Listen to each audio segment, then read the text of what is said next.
Hi, I'm John Shire, Field CTO for Threat Intelligence at Sophos. In my role, I do a lot of research on real-world attacks, on tools and techniques that the attackers, the human adversaries, are using against our networks every day to breach them.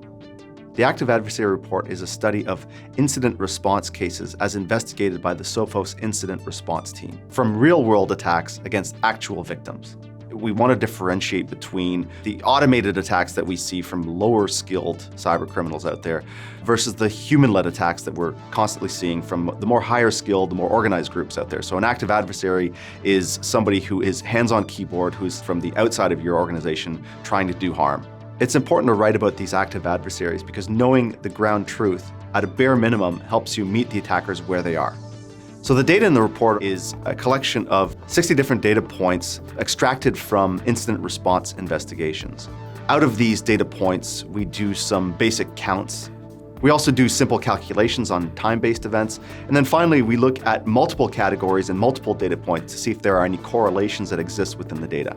We also do a more qualitative analysis of some of these trends to understand what might be happening in the future, as well as why the attackers are moving to certain tools and techniques that we haven't seen before.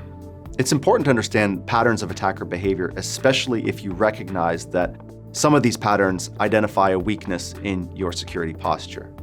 There might be some telemetry that is missing from your environment that would help you detect an attacker sooner. You can't stop what you can't see.